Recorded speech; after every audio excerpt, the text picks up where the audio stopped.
Okay, thanks for joining us for the Western Wheels Conference. A couple quick things before we begin. If you need a certificate, you'll find the link for that here. You'll need to submit a separate request for each session that you attend, and you should receive your certificate in email within 24 hours of submitting the request. If there are any handouts available, you'll find those there. And if you're interested in learning more about any of the products featured in our sessions, that'll take you to the product page for each one. And if you click request pricing, that'll add it to your wish list. Here we are at the wish list. You can either complete the form and submit it right away, or you can keep browsing around and adding items to it to get one big quote. And you can always get back to your wish list right up here in the top right-hand corner. That's it. I hope you enjoy the session. We'll see you on the other side. There we go. Hey, there we go. Technology working. Perfect. Good deal. Thank you. So I just hit the record button just a second ago. So we're live right now. So keep all of your trade secrets to yourself.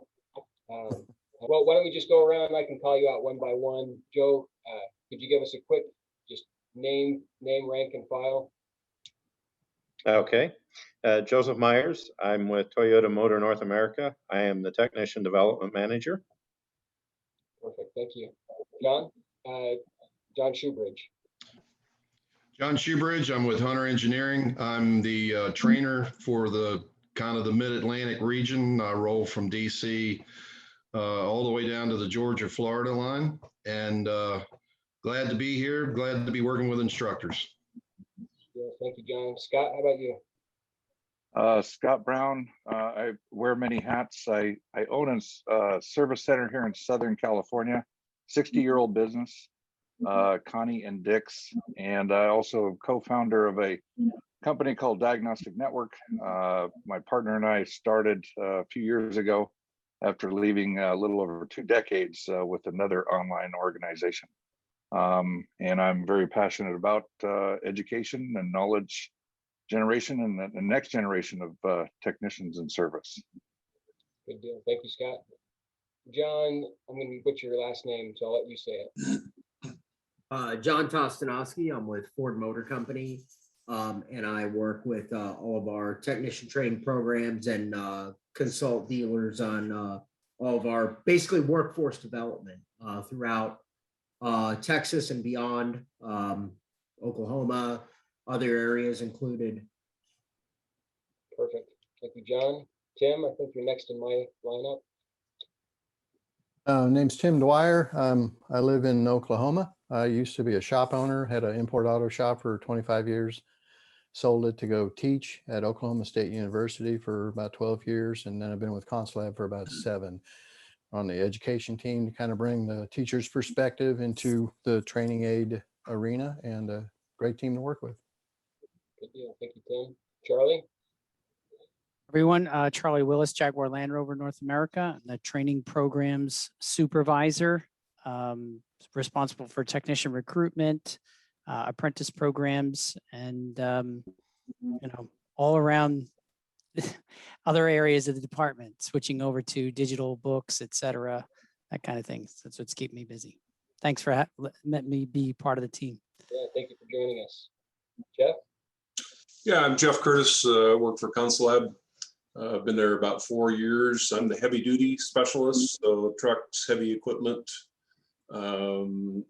That's kind of where I fall into. I was 25 years an instructor at a technical college locally. Before that, logging, construction, and other heavy duty work as a technician. Good deal. Thank you, Jeff. So we've got a late entrant here. We got Fred from Cummins. Thanks for joining us, Fred. We're just going through introductions here real quick. We'll get to you right after Mike here. Oh, my turn? Yeah. Yeah. Hi, my name is Mike McConnell. I'm with Tesla. I'm the technical lead emergency response. And prior to this current position I'm in, I was with our service training organization. Basically, I created our service training group back in 2010 with the Tesla Roadster. But I've taught high school, I've taught community college. I was with Toyota on the industrial side, teaching lift trucks and other industrial equipment and such. And basically worked on all different fuel systems. So yeah, got a lot of background in teaching and such. Awesome. Appreciate you getting us in here. Fred, you as well. Thank you for squeezing in here. Are you able to, or can you go ahead and give us a quick intro? Yeah, so my name is Fred Jimenez. I work with Cummins. I currently lead the recruiting effort Pathways group here at Cummins. So yeah, it encompasses all technician hiring across the board. Perfect. Thank you, Fred. So Jimmy, you go ahead and introduce yourself if you could for a second, and then Jimmy will start interrogating everybody. Sure. Thanks, Jake. My name is Jimmy Dinsmore. Like Scott Brown, I wear several different hats all under the same industry. My primary role is I do sales support, marketing support for Conslab. My secondary side hustle, if you want to call it that, I'm also an automotive journalist. So I review brand new cars that they bring to my house every week. So I'm very fortunate in that regard. That gig definitely does not stink. So it kind of gives me a good insight both within the automotive industry and then further under the automotive education industry. So with that, we're gonna try to, if you want to chime in on something, you can, and if not, that's fine too. If you don't have anything to say, we'll try to go one at a time. I know I probably won't get to every question, but the first one, kind of more of a nice general question to kick everything off. How do we make automotive and diesel technology an appealing career?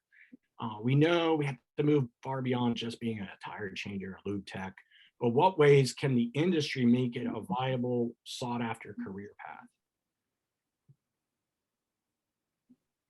Come on, don't be shy. Yeah, I'll chime in. Very good. Back in my community college days, one of the things that I stressed with the students when I was signing students up for the program and also for the classes was that when they were coming into these automotive programs to learn about the automobile, learn how to work on them and such, it was one thing for them to understand that the skills that they learn working on cars are skills that they can then take to do all kinds of other jobs.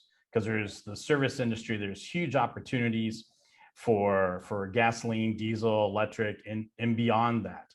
So building that skill set and basically trying to get them to understand that they are building a skill set that can be used for many different occupations, not just being dirty and sitting underneath a truck in an oil change pit. Can I add on to that real quick? I think for them to know what their skill set is, they have to be exposed to a lot earlier in life too. I think we're doing a bad job of seeing, how do they know if they want to work with their hands if they're never given an opportunity? They've taken a lot of programs out of, junior high and high school that really started me, wood shop, metal shop, auto mechanics and things like that. And that led me into, I think, the discovery of where I'm at right now. But if they're not given that opportunity, then we're not grooming them early enough, and we can't throw them into a career path that they don't have a passion for. Yep. So I couldn't have. Go ahead, Scott. Okay, so I have a multifaceted thing here. I've been in the aftermarket all my life. But I interface with a lot of different technicians, a lot of technicians that work in manufacturing or manufacturer OEMs. One of the downsides to the unregulated aftermarket is that everybody can do their own thing, right? Anybody can work on a car, and now the consumer just thinks that any shop can work on a car. The downside is not just anybody can work on a car. And I know I have to employ highly skilled technicians, and I have to pay them, and I have to bring, benefits to them. And that is not the norm in this industry. Just about a month ago, I was at an event, and I ran into a couple of ex-technicians, and these were young guys. They left the industry to go to aerospace, and they started to tell me about how their benefit plan and their retirement plan have already been fulfilled. They're 3 years in, and these guys are just fat and happy, and they just love what they're doing. To the point of the skills that they developed when they were working in the trade, yes, it transferred over. They're technicians that work in in let's see, it's a market. They build solar panels. They're actually rolling out this solar panel that's up in the space station. And but our marketplace is just not an appealing marketplace. There's got to be some systemic changes to the way that our system rewards technicians and is going to attract them. So I would love to hear from Joe and John and Charlie from actually the OEM standpoint. So Charlie's got his hands up. So Charlie first. Yeah. So to reiterate what Scott said, that's something that, is the big challenge is, at the retailer level.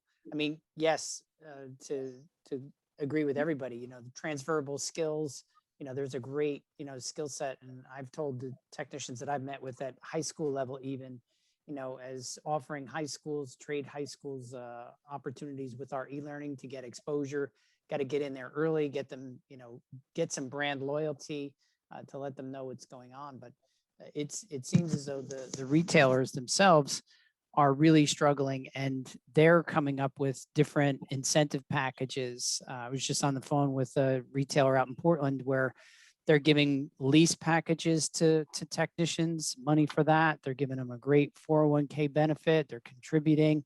They're saying this is a lifetime career here. And they're recognizing that, flat rate is kind of on its way out, and that this is, is a high tech, well-paying job. But to get that stigma across, or get past that stigma that we've always seen in the industry, is a huge challenge. So just getting in, I think, at the younger level to make an impression on the candidates, to let them know all the doors that can be opened from being a technician, from shop owner to service manager to general manager. It's just an entryway into a great career. So, I mean, I don't know if I'm kind of off topic, but it just kind of, those are the praises, that we have to share with these young students. And we just have to find a way to get in there to get at them when they're a little bit younger, I think, a little bit more impressionable. Sure. Well, if I can chime in on that.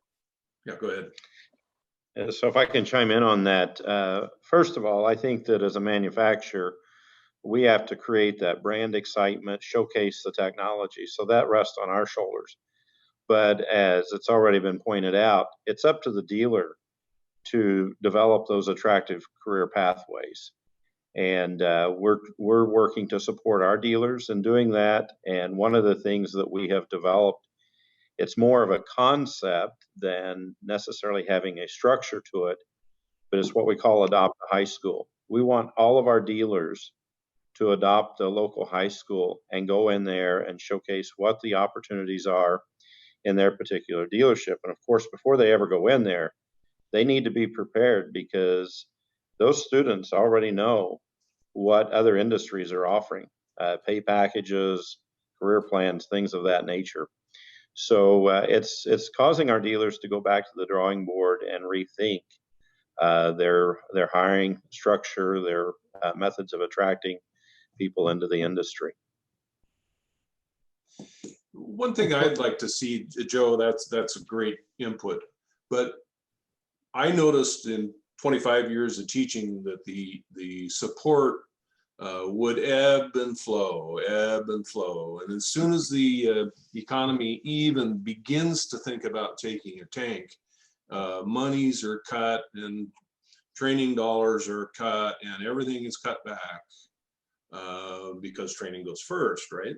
Well, that breaks up any cohesiveness that we have. So I would recommend that the manufacturer has some stick-to-itiveness. They have some pluck to stay with it, because it'll get ugly, and then people go away, and then we're in this cycle of churning people, and you're not going to keep 100% of them.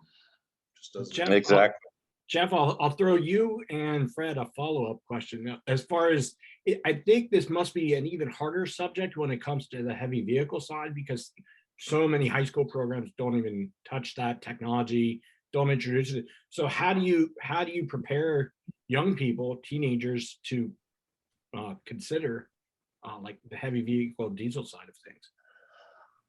Well, I try to take them to the Disneylands of the truck world. The PACCAR Technical Center here in Mount Vernon, Washington is quite a showcase. We would tour that. The Kenworth factory in Renton, Washington, where they manufacture, bringing those people in to the classroom to speak about what opportunities there are and what's expected of you in the workplace. But to take them to a nice, cleanly run operation, I've seen a lot of pictures of Scott's shop, and as soon as I get there someday, I'm going to tour through. But this is so key,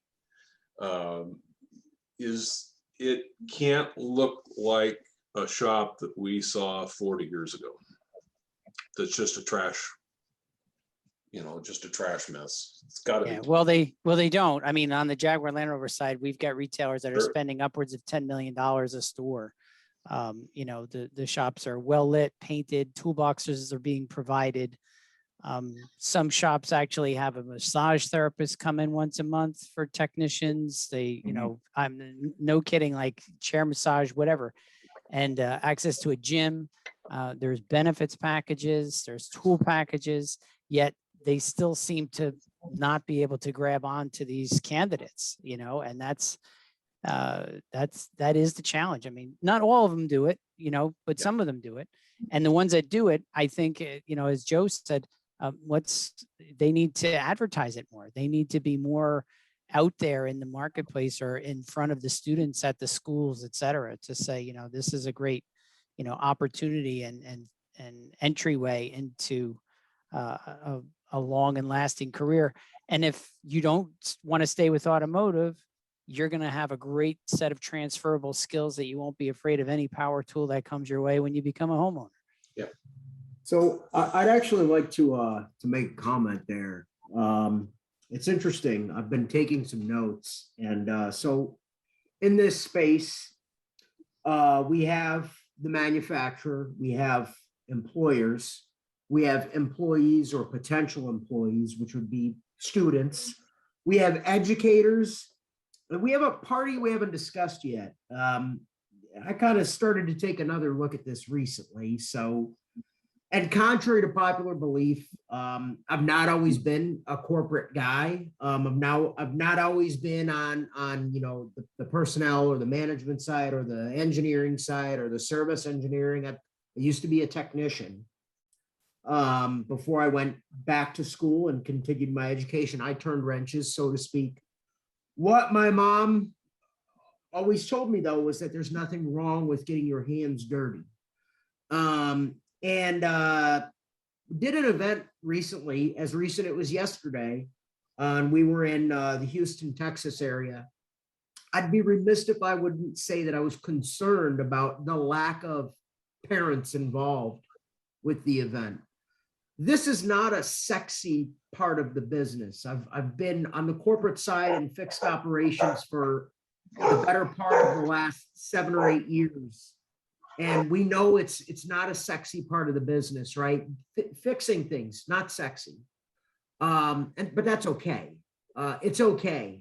Mom and dad need to be a part of this as well. And I know that it's up to us. It's up to our dealers. It's up to educators. It's equal parts everyone.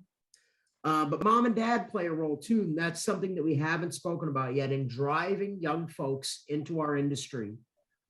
It's not naturally attractive to fix things. It's not naturally attractive to fix cars.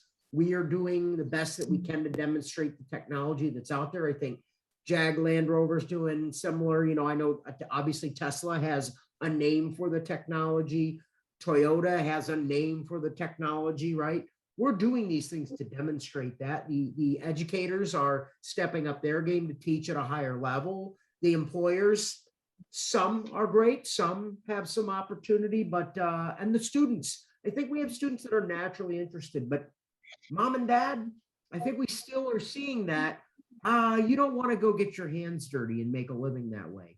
Well, the reality is I'm very fortunate in the sense that I'm in my 30s. The bulk majority of my generation still has overwhelming college debt. Not knocking college. I went to college myself, but there is something to be said with the age-old saying that it's not for everyone. And guess what? You can make a lot of money. You can do a lot of great things with your life by picking up a skilled trade and working with your hands. And mom and dad really need to be engaged. We see less engagement from parents these days, and it would be nice for them to actually look at us and say, hey, what needs to happen here? And we can let them know, hey, this is actually a great, not a job, it's a great career opportunity. So I just wanted to talk about mom and dad for a minute, because I felt that my mom was really instrumental in showing me it's okay to get your hands dirty. Yeah, my mom told me if I became a truck driver, she'd disown me. John, that's awesome. That's really good insight. I do appreciate that. We're going to Jimmy, can I chime in real quick? Absolutely, please do. I'm hearing the same thing from everybody, but I'm going to pull it in a different direction. How many of you guys, I know I have some instructors here, but how many of you guys have actually served on steering committees in your local VOTEX high schools and colleges? You know, probably a good many of us. Great. What we need to do is, in my opinion, to attract technicians is maybe have a little bit more of a diversified steering committee. I see in a lot of the places where we work on steering committees, if it's a school that has modern equipment, well lit, kind of like looks like Mr. Scott's shop there, with a pretty car sitting there. You know, schools have trouble getting cars. I know some of you manufacturers, Ford, Toyota, just to name a few. Tesla, I'm sure, does the same thing, and then the rest of you guys in the group are doing wonderful jobs about getting some cars into these locations, but they really struggle, and they need a lot more support on their steering committees. And steering committees generate revenue, like, you know, one of the things Mr. Curtis pulled up there, you know, times get hard sometimes. That's because we're not doing jumping jacks in front of the appropriate people to get such things as Perkins money and other funds for major equipment purchases and all of that. But I think we can do a lot of recruiting with the right steering committees and the right people in. The problem is the right people generally are too busy to get in there, or they feel they're too busy. And we just need to make this a priority to get in there and make sure the schools have what they need. If they have what they need, that's going to make recruitment a breeze, because if you're learning on old antiquated equipment that's dirty, oh, it's broke, it's not working today, I'm sorry, I can't teach you how to change a tire or do anything. Or you're working with a scan tool that has software from 6 years ago, which is deadly. You know, that's a hazard.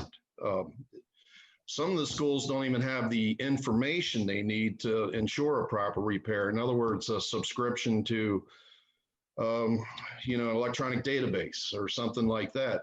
And these are things that steering committees can pull together and get more resources in to get a more viable technician to do today's work. And a lot of it does fall off in the 11th and 12th grade when they lose interest, because, you know, not only do we not have the right equipment, the right students aren't here, they get bullied when nobody's looking, because, you know, here is a kid who's actually learning, and the environment itself kind of goes back to what John said about parenting, but that's kind of a circle out of our control. What can we control? Again, if we get on the steering committees and work with these teachers and pull our resources together to get them funding, they do succeed. I mean, at Hunter, I'm not only a trainer, I'm a trainer for our education partners. In fact, right now I'm doing a class where I have a couple of teachers from Oklahoma. Last week I had a couple of teachers come down from Virginia Beach, Wilmington, Delaware. I mean, every class I have now, we have teachers that are coming in because we have that program where they provide their training.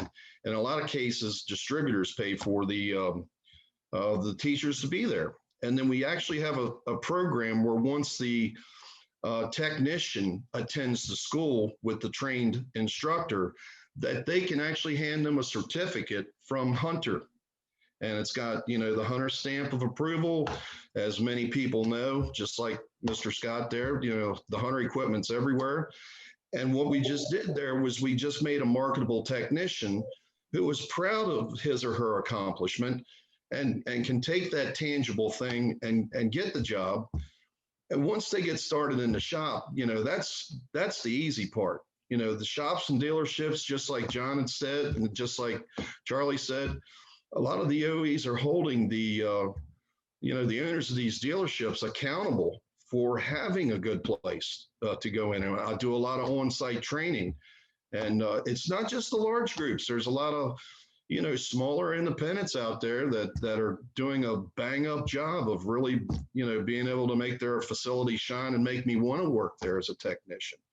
And everybody's on point. I'm probably one of the older ones in the group here, being over 60 now, which kind of, sucks, but it is what it is. But, back in the day when I started at this, your interview was done on the bumper of a pickup truck with a beer in your hand, right? When you ask for a raise, kind of the same thing happened.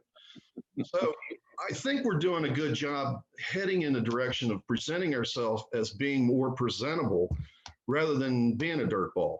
And again, where I see the successes, it always goes back to that core training where we get their interest in the 9th and 10th grade. It has to begin that early. So that way, when they're in the 11th and 12th grade, they're actually using skills that they're going to need to get out there, because it's just like Jimmy said in the email and as opening questions, we want to go beyond a tire changer and a lube tech, but we need those guys too. Not a bad place to start, but we need to get them through the system quickly, because if they're going to end up being a lube tech for 2 years, we're going to lose them. So again, steering committees and get as many shop owners involved so they can see the talent that's out there, and let's get them more accountable for getting these guys from the school to the shop and then getting them on board with good pay, good benefits. That's fantastic. And I think that's a kind of a good putting a bow on this portion of the discussion. We're going to pivot just a tiny bit. Let's talk about emerging technologies. What fields are on the horizon, and what does the next generation of auto and diesel techs need to know? And then on the flip side, what are the foundational skills that are here to stay that maybe we're not pounding in enough to the current learners that they absolutely need to know regardless of what's coming down the pike? Yeah, I'd like to chime in right here. I would like for you to chime in, Yeah. since Tesla's kind of a disruptor to the industry in a good way. Right. Yeah. Yeah. So when I got to Tesla, my job was to put together a technician training program. And I just spent 7 years with Toyota on the industrial side with industrial equipment, forklifts, fuel systems, all the stuff. For that, community college, teaching there for several years and everything. And one thing that was super important was that at Tesla, the technicians we were hiring at that time, back in 2010, were the best of the best. We were finding all the top people, bringing them in. They had super diag skills, master certified this, master certified that, and they had all that. Well, over the years, those people are no longer available because the industry is, trying to keep all those people as well. But for people coming in, one of the big things that carries over to all the different technologies is diagnostic skills, knowing how to read a wiring diagram, knowing how to use the repair manual. Like I always said when I was teaching the service technicians in class, I said, do your homework before you come to me and ask a question. Yep. Because 99% of the time, the resources are there for them to use, and they get flustered because like, oh no, it's an electric car. What do I do? It's like, hey, this is air suspension class we're talking about. Air suspension is on all these cars. Do some diag, do your homework, and then start asking me technical questions that you can't find answers for. And that's the big thing, the diagnostic skills, remembering basics and just going from there, because you learn those basic skills that can apply to all the emerging technology that's coming out. Yeah, I have a comment on that actually, if I may.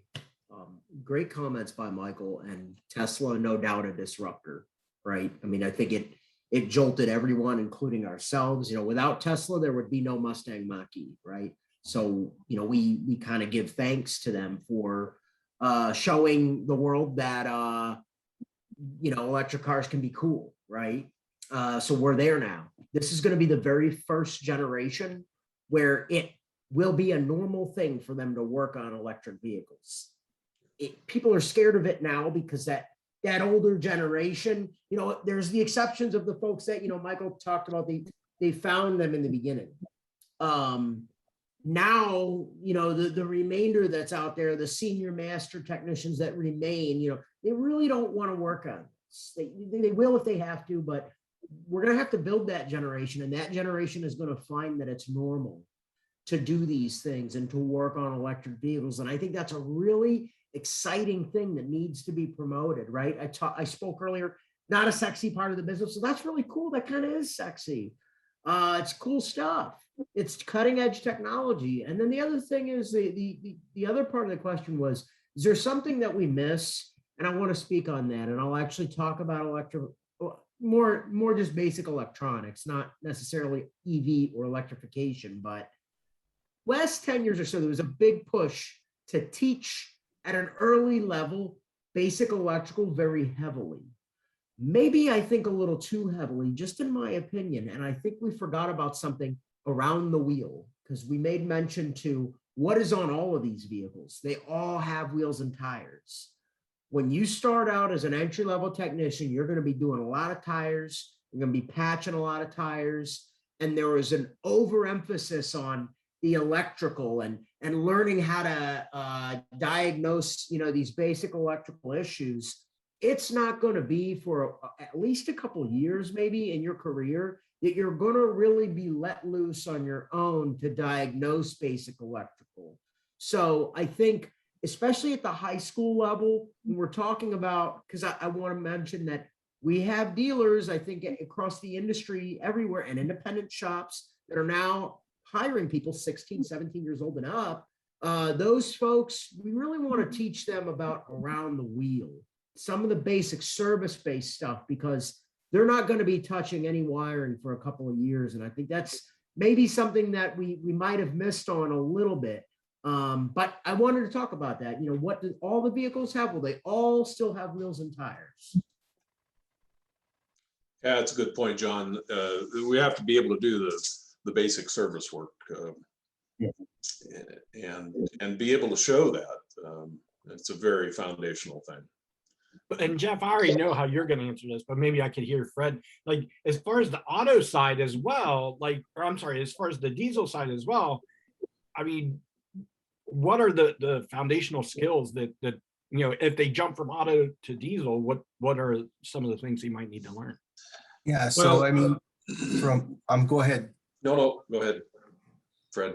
So I mean, from a Cummins standpoint, what we're looking at, and I think what we're kind of hearing from everybody here is that we're looking for continuous learners, right? So people that can pick up skills on a year-by-year basis and not be stagnant in learning, because that's the market that we're in.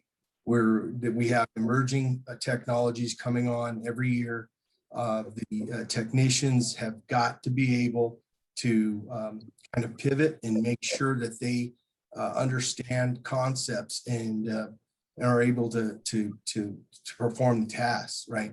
So that's one thing. The other thing is that the skills from an automotive technician coming into a diesel world, I mean, at this particular point, I mean, we just offered an individual just a few days ago a position, an engine position from a dealer, from a local dealer, an automotive dealer, right?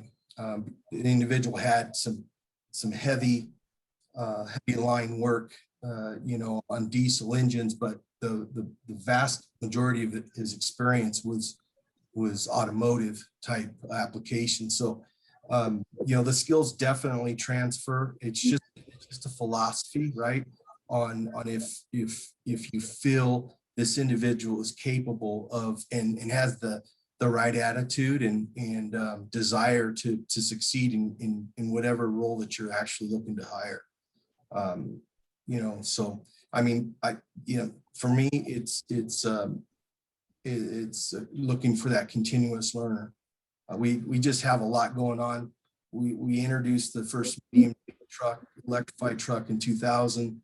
We're moving that direction. We've got hydrogen coming on. We've got a lot of different alternative fuels that we have working on from our engine standpoint. So these folks need to be diligent, and they need to be very intelligent, and able to work with their hands, right? Able to perform the task. So just to jump in real quick there, that continuous learner thing, I think, is something that an instructor also needs to model. If you want your students to learn that, you have to teach it by example.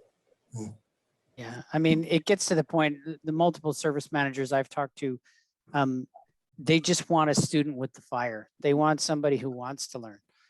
They want those core skills of curiosity and somebody who understands how to be a team player at a retailer.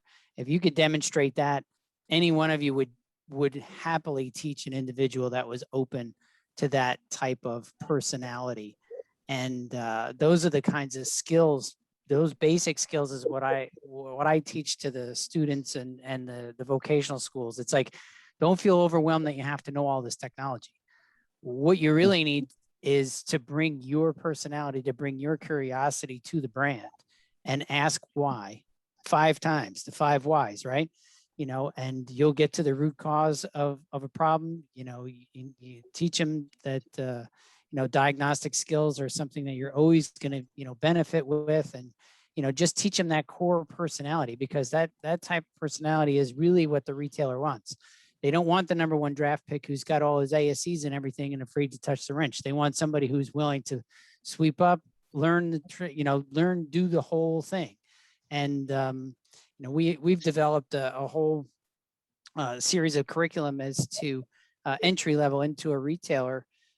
We call it the Retailer Project, where, the technicians as young students, when we get the high school students and our VOTEC students to go to the retailer, they have to interview every manager in the building to understand how everything works as a cohesive unit. So they know everybody, front of house, finance, technician, parts department, car washer, you name it.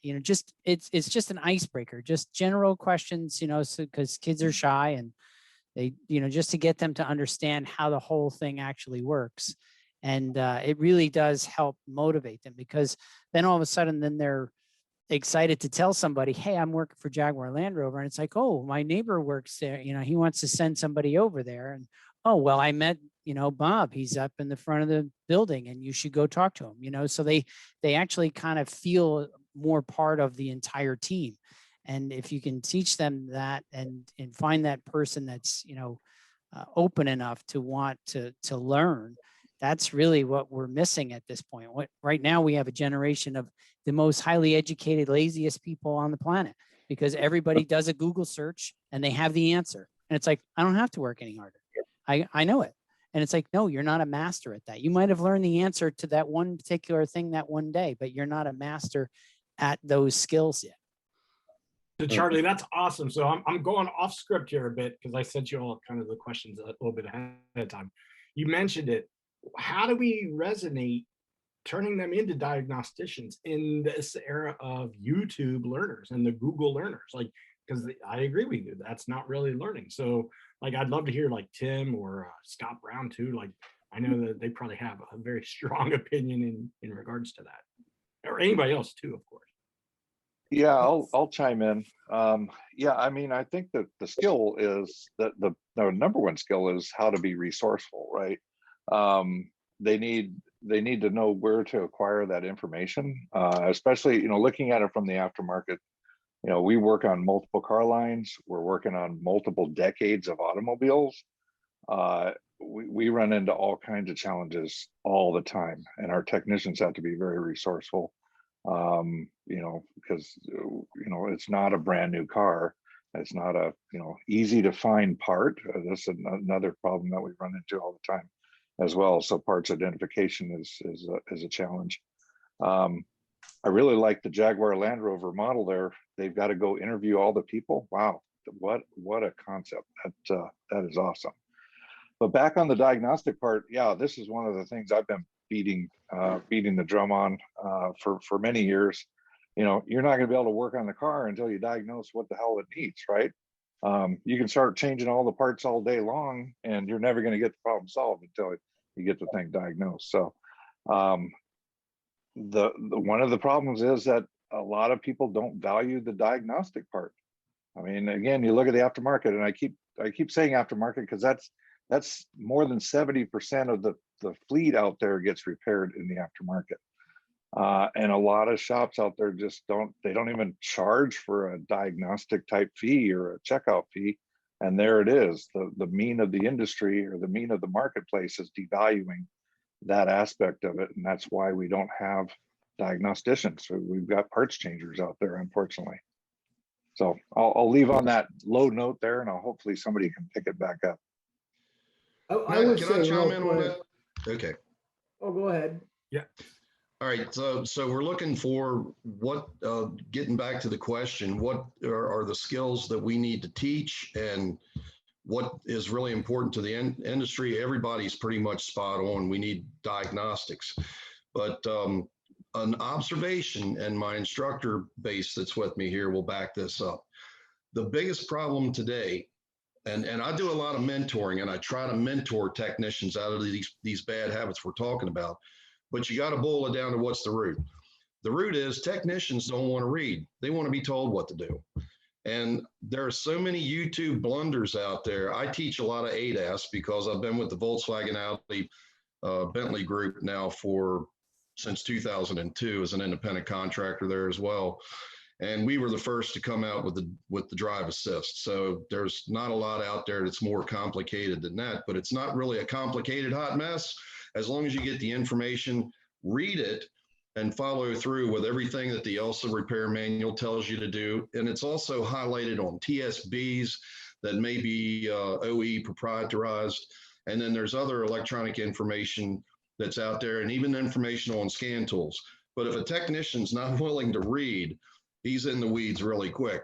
The one YouTube blunder that I like to always highlight is there's a gentleman online that advertises a quick way of calibrating a Honda blind spot camera using a calibrated 6-foot ladder and a clipboard. Being a little sarcastic there, but this is the kind of stuff that I have to deal with I've got a better way than what the OE says, and it's faster. And it seems like every month I run into at least 2 or 3 blunders on that one ADAS safety system reset. And until somebody actually really gets killed, which probably already has, we just don't know about it. It just got blamed on bad driving habits or whatever. But calibrations and diagnosis, it's getting a little more complicated, but it's, in my opinion, it's easier to figure out than it was 45, 50 years ago when I was starting to get into it, because we didn't have electronic information. We didn't have scan tools. I mean, you had to be the guy with the straight screwdriver that could set a set of points and twist the distributor with your hand on the fender and tell everything. I mean, it was a lot more touchy-feely. I got a couple of chuckles out of a couple of the older guys. Some of you younger guys are just staring at the screen going, what's this? No. We know what you're talking about. Yeah. So, and we kind of began the industry bad. We just need to get it back on course. And again, personally, what I would advise anybody listening to this broadcast to do, again, get on that steering committee and also go in and mentor these technicians and let them know that, hey, the most important skill that you're going to learn is reading. You're going to have to read. You're going to have to do it on a daily basis. And it's not just automotive technicians, it's everybody. So, hopefully one of these days our public school system will catch on and quit diluting all of the real stuff like math and science and even social studies and reading. I mean, basic math skills. Whew, some of the equations that I throw out to the technicians when they're trying to decipher like fractions when they're doing a alignment on any road tractor out there, or figuring out degrees and minutes, converting from, you know, the standard system, even converting standard into metrics. It's a real show out there, if you know what I mean. So I really, when I get involved in the high schools, I really try to push that. Now, when I get into post-secondary, which I have a lot of VOTEC instructors come through, those are the guys that need to take it to the next level for the diagnostics and all of that. And then the OEs will take what that skill set and grow on that. So it's a layered, as I see it. You know, even instructors like myself that work for a manufacturer, you know, like Hunter. A lot of people need, a lot of dealership needs specific alignment technicians, specific ADAS calibrators. And again, we kind of, you know, backhanded comments at the wheel and tire changing, that's become drama too. I mean, who wants to change the 4 tires on that Corvette on that rack right now? Who's changed the tires on that Corvette? That's not an easy task. So you mentioned the word ADAS a couple of times. I kind of wanted to, we've got 10 minutes left. So I want to kind of touch on some of the upcoming technologies like ADAS and autonomy and alternative fuels. And I would just like to kind of have a general open discussion amongst the panel as far as how do we put this into the students' minds? How do we get it into our curriculums and our coursewares, and how do we get support from the OEMs in regards to things like this as well? Yeah, I'd like to touch on this real quick. I thought you might. Yeah, so this actually pre my Tesla days when I was with Toyota on the industrial side, 2004, we went to a fuel injection system on the Toyota forklifts. So all the carburetor guys are freaking out and they're like, oh, I can't work on this. This is fuel injection. It's like, yeah, it's 2004. Fuel injection has been around a long time. And I had to actually spend time with them to remind them, okay, this part of the fuel injection system is this, and part of the carburetor, and so on and so on. So just trying to get them to understand that it's like the new technology isn't scary to work on. We got to get out of that mindset, you know, going back to talk about doing points and everything. Yeah, you know, I still know how to do points and set up a Holley carburetor using a vacuum gauge and all that stuff. And here I am working with state-of-the-art electric vehicles that now have, the electric vehicles we make today have less components than we had on our vehicles in 2012. So we're making the technology better and simpler to work on. So it's, you know, we had to try to get across that it's not scary to work on. How do we demystify it then? Like, and I'll ask you in the entire panel, like how do you demystify these things that are still kind of brand new and scary to them? Yeah, I think you make it fun.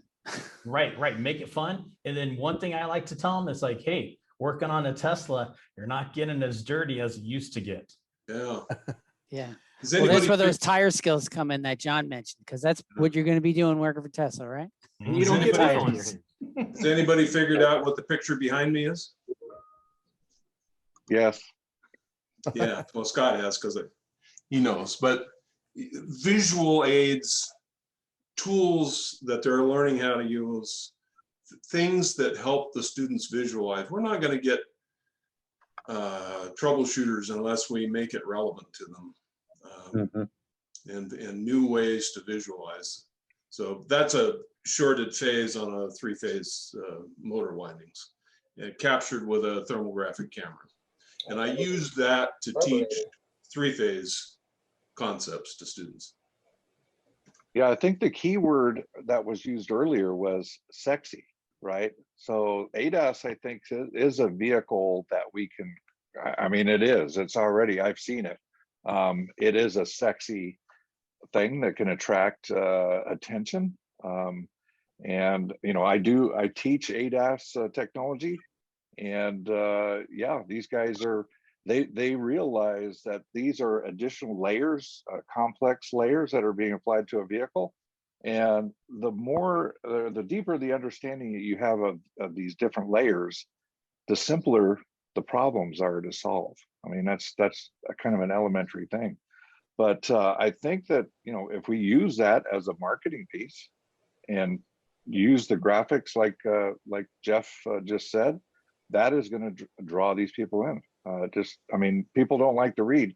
And this is actually, this ADAS stuff, it is more important now to read the fine print than ever. I mean, there are so many things. The one little line, it says, oh, by the way, when you push this button, all these lights are going to go on the dash. And when the technician pushes the button and all the lights go on the dash, he starts freaking out. He starts asking questions.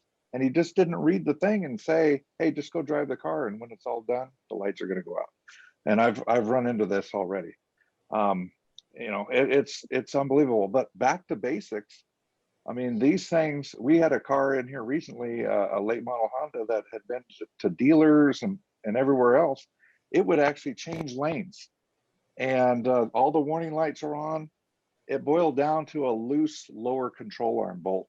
The car had been in a collision, didn't get put back together right. And people were putting new sensors and all kinds of stuff on it.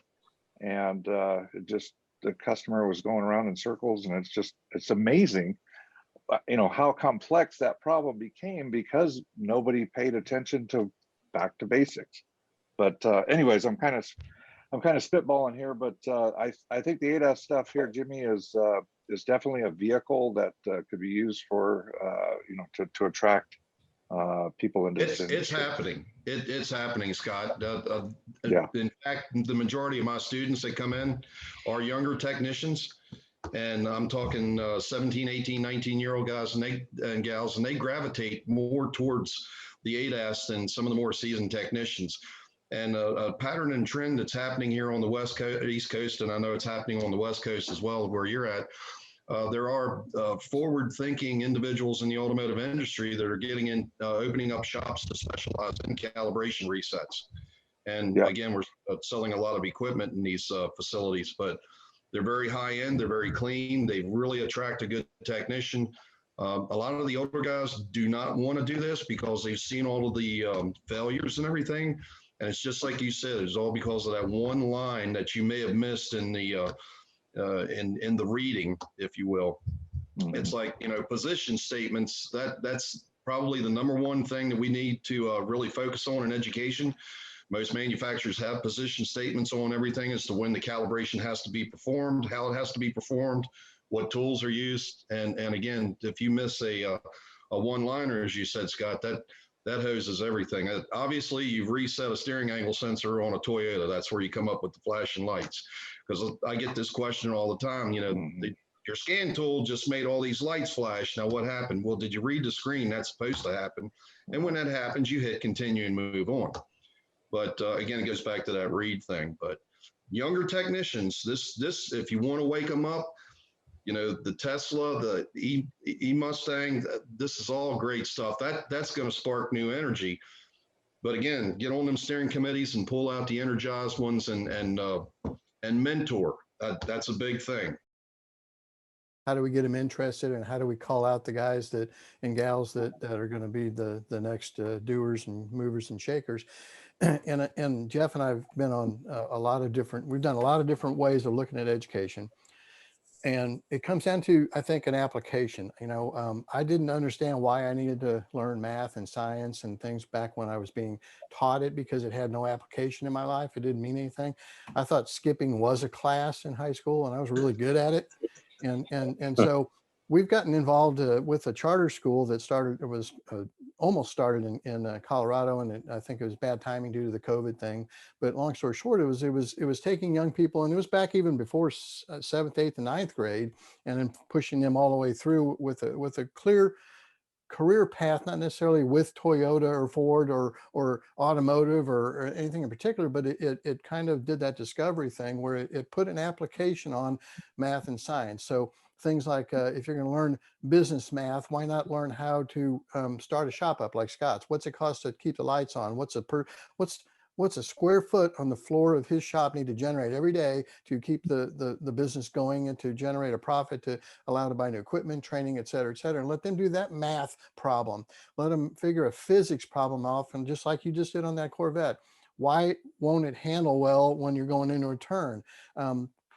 what can we do to change the tire alignment to make that happen? One of the projects that it was teaching all that through projects, and it was, and the idea was great. I think if we start to hook young people at an age where they're trying to solve those kind of problems in a school situation, that means revamping school, to be honest with you, because I don't think schools work the way, I just don't think it works. I didn't get it at all. I didn't like it. I wanted to get the heck away from it. And I've continued to learn my whole life. So, I mean, I am a student, but I just never really got the whole format on how they did it. I think we need to change it. I think we think differently than other people do. We don't like to read. We get it when we do it. I get that there has to be some reading, but if it's for a purpose and an application and for me to solve a problem I'm interested in, I'll read. If it's just reading to be reading, man, I would assign chapters and my students would come in and they'd like, what are we doing today? You know, I'm like, you didn't prepare at all. And so it's a struggle, but I just think that if we got more into project-based learning and revamped how students get interested in anything. And I don't even care if it's cars. I just want to get people off the couch, away from video games and into the world doing things that will help us or help the world. And if it's cars and trucks and airplanes and bicycles, I don't care, but they need to see a reason for their learning. Otherwise they're not gonna want to learn. So rant over. I knew you'd have a strong opinion, and it's almost a great way to kind of wrap it all up here. Is it almost came full circle. So, I mean, this has been really good. I appreciate everybody's time. I know Jake feels the same way. Yeah, for sure. I really appreciate all you guys taking the time here just to put a bow on it here. Some of the bobblehead moments where everybody started bobbing their heads. Yes, starting around the wheels and making sure we don't ignore that stuff. That's going to be sticking around forever. You got to instill people with the spirit of continuous learning. Students have to get on board with that now if they're going to be successful in the years to come. And diagnostics was another huge thing that everybody bobbled heads on. You have to be able to pull information and really diagnose the problem instead of just throwing parts at it. So you got to teach that skill. That's something that's not disappearing. And I also want to throw in, it was touched upon heavily, but basic electrical and basic electronics. I mean, that is a key foundation for everything, both ICE engines and electric vehicles, and God only knows what other technology comes down the pike. That's everyone that I talk to in industry says that's something that they're seeing people already falling behind on is the basic electrical. And as things get more electrified, that's going to be more critical. If they don't get up to speed on the basics, they'll never get to the advanced stuff. So anyway, thanks again to everyone for making it work. Thank you. Schedules, I know we're all across the country here, and we'll catch you. Jake, thanks for putting together such a great gathering of different people within the industry, different minds, different mindsets. It's awesome. Yeah, thank you. Yep. Thanks, everybody. All right, Thanks, everyone. Thanks, guys. Happy fixing. Thank you. Thanks, guys. That concludes this session. Thanks a lot for watching. Now for a quick word from our sponsors.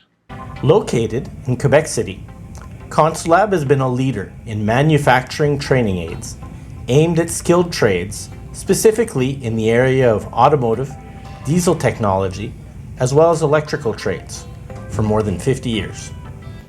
Using state-of-the-art technology, our team of engineers and tradespeople, combined with our education team with over 100 years of teaching experience, design our training aids from the ground up. Each of our products are designed with instructors in mind. It is our goal for each of our products to make teaching complicated technology simpler. This benefits today's students who are visual learners. Every one of our workers takes great pride in the work and effort they put into custom building each product. Our employees aren't just workers, they're artisans, putting immense pride and high standards into each training aid they build. Each product is produced upon order with lean manufacturing techniques, maximizing educational value per dollar. Safety in learning is always a top priority in our design process, as is space savings. Safe and effective use of space in your teaching environment is always a priority. We take pride in manufacturing our training aids using OEM systems whenever possible. We feel that this is a critical step in student engagement and building your students' real-world diagnostic skills, bridging the gap between theory and the realities faced in industry. Every screw, bolt, and wire connection is part of a meticulous quality process. Hours upon hours of production time is put into each and every product to ensure that ConsuLab training aids are the best in the industry. No one can replicate our efforts to our level of quality. We are known for many products, including our best-selling Ohm's Law and DC Circuits trainer, but we continue to innovate with the launch of our new ConsuLink tablet-based student learning platform designed to maximize your time as an instructor while creating repeatable case studies. Our air brake driving simulator has revolutionized the industry by being able to demonstrate actual road conditions on a tractor-trailer braking system. We like to use the word magic when it comes to our products. We manufacture training aids full of magic that demonstrate and help to simplify complicated technologies. ConsuLab is a leader in heavy vehicle technology.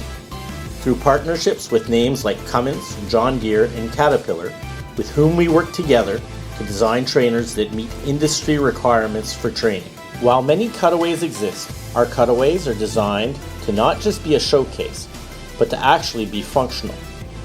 Our cutaways visually demonstrate areas that would not otherwise be easily accessible on a vehicle. And that's really what separates ConsuLab from our competition. Our products save instructors setup time so that they can focus on student learning. Your customer experience does not end when you take delivery of your ConsuLab product. Our education team is there to help you maximize your ability to use your products, guiding you through student exercises and offering training and demonstrations to ensure that you get the most out of your purchase. And who else can brag about having a U.S. Marine leading our customer support staff in the event that you run into a problem with any of your ConsuLab products? Each one of our employees, from our artisans on the shop floor to our office staff and sales force, truly believe in our motto of helping you teach technology. This isn't a mantra, but it's ingrained in the design and manufacturing of our products.